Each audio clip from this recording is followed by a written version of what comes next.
Hi అండి, అందరికీ నమస్కారం. Welcome to our channel. ఈరోజు మనము అంటే ఎక్కువ శాతం కొత్తిమీర పచ్చడి అంటే ఎవరికి ఇష్టం ఉండదు కదా. సో ఏంటంటే ఇవాళ అందరికీ నచ్చేలాగా అది ఒక్కసారి తిని చూస్తే అస్సలు వదలబుద్ధి కాదండి. నేను చెప్పే టిప్స్తో ఈ కొత్తిమీర పచ్చడి చేస్తే సరే, అది ఎలా చేసేసుకోవాలి, దాని ప్రిపరేషన్స్, కావాల్సిన పదార్థాలు ఏంటి అన్నీ చూసేద్దాం. ఫస్ట్ ఏంటంటే ఈ కొత్తిమీర కాడలు అనేది ఇట్లా నీట్గా వీటి వరకు కట్ చేసుకొని కొత్తిమీరని కట్ చేయకుండా ఓన్లీ కడిగేసుకుందాం. ఎందుకంటే కొత్తిమీర కట్ చేసిన తర్వాత వీటిని కడిగితే ఏంటంటే దాంట్లో ఉన్న విటమిన్స్ కానివ్వండి, మినరల్స్ కానివ్వండి, ఇలాంటివన్నీ పోతాయి, అన్ని ప్రోటీన్స్ కానివ్వండి పోతాయి. అందుకని చెప్పేసి ఇంతవరకు కాడలు కట్ చేసుకొని ఓన్లీ ఈ పై పార్ట్ వరకు కడిగేసుకుందాం.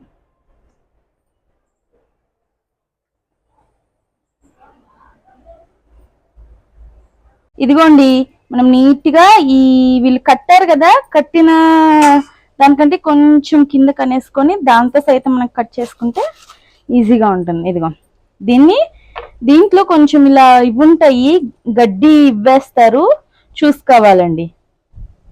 మనం వీటిని ఈ కాడలన్నిటిని నీట్గా వాటర్ వేసేసుకొని ఇట్లా జల్లించుకున్నట్టుగా కడిగేసుకుందామండి. చూడండి అసలు ఇసుక మట్టి ఎంత వస్తుందో.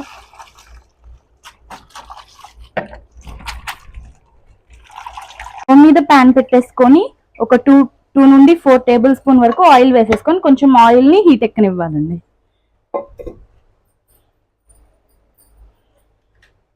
కొంచెం హీట్ ఎక్కిందనగానే కసిని ఒక గుప్పెడంత పల్లీలు తీసుకొని వేయించుకోవాలి.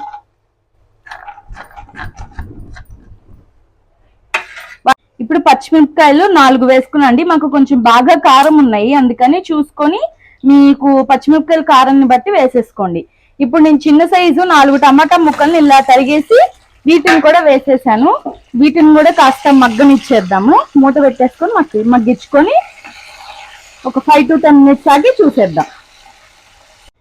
ఇదిగోండి, మూత తీసేసి చూసేద్దాం మగ్గినాయో లేదో అనేది. నాకైతే మగ్గినట్టే అనిపిస్తోంది. ఇదిగోండి, వీటన్నిటిని నీట్గా ప్లేట్లోకి తీసుకుందాం.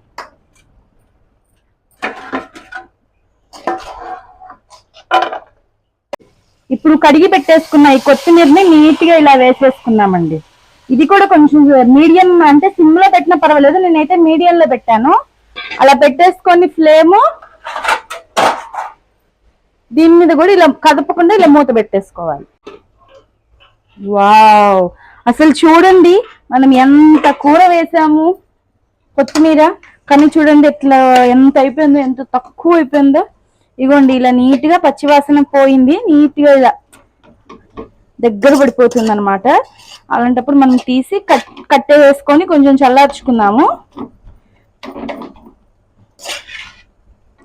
చల్లార్చుకొని దీన్ని ఏం చేద్దామంటే మనము రుబ్బుకుందాం. సరేనా? సరే, నేను మళ్ళీ అక్కడ కలుస్తానండి.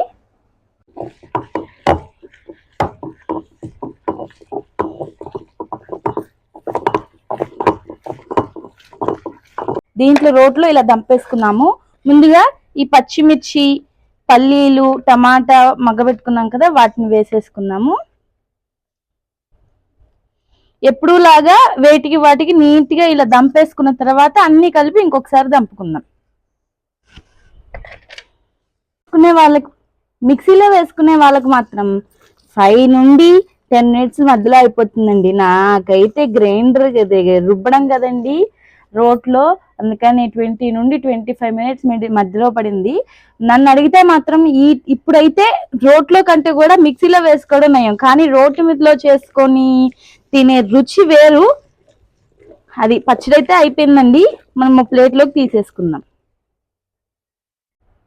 స్టవ్ మీద ప్యాన్ పెట్టేసుకొని ఒక 1 టేబుల్ స్పూన్ ఆయిల్ వేసేసుకుందామండి. దేనికి అంటే పచ్చడి పోపు కోసం అని చెప్పేసి. ఇప్పుడు కొంచెం పచ్చిశనగపప్పు, జీలకర్ర, ఆవాలు, పొట్టు మినపప్పు ఇవన్నీ వేసేసుకొని ఒక 2 minutes దోరగా వేయించేసుకోవాలి. పోపు వేగిందండి. ఇప్పుడు ఈ పచ్చడిని ఈ పోపులోకి నీట్గా ఇలా కలిపేసుకున్నాము. ఇంగువ మాత్రం వేయడం మర్చిపోకండి, ఈ పచ్చడికి రుచి ఇంగువే.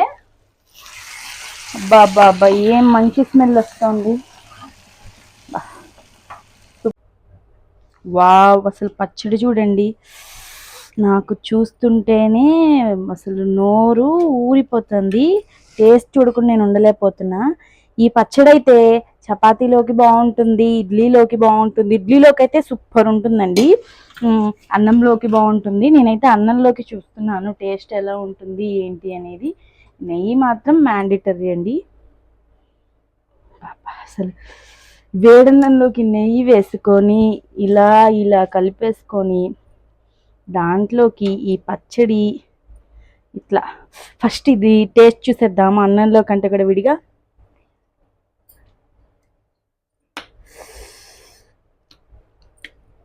ఎంత బాగుందో తెలుసా అండి, నాకైతే చాలా బాగా నచ్చింది.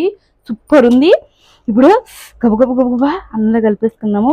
వేడి వేడి అన్నంలో ఇలా కలుపుకొని ఇలా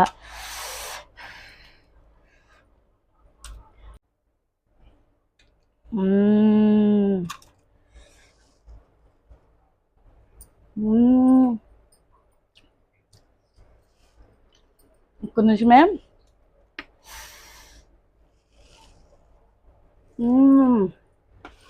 వా, అంత అద్భుతంగా కుదిరిందో తెలుసా అండి. చాలా బాగుంది. అలా పల్లీల టేస్ట్, టమాటా అన్నీ నవ్విలే కొద్ది అసలు ఎంత రుచిగా ఉందో తెలుసా అండి. మీరు ట్రై చేయండి. నాకైతే చాలా అంటే చాలా బాగా నచ్చింది. మర్చిపోవద్దు, మళ్ళీ ఇంకొకసారి చెప్తున్నాను, మన ఛానల్ని లైక్, షేర్, సబ్స్క్రైబ్ మాత్రం చేసుకోవడం మర్చిపోవద్దు. సరే అండి, మరి నెక్స్ట్ వీడియోలో కలుస్తాను.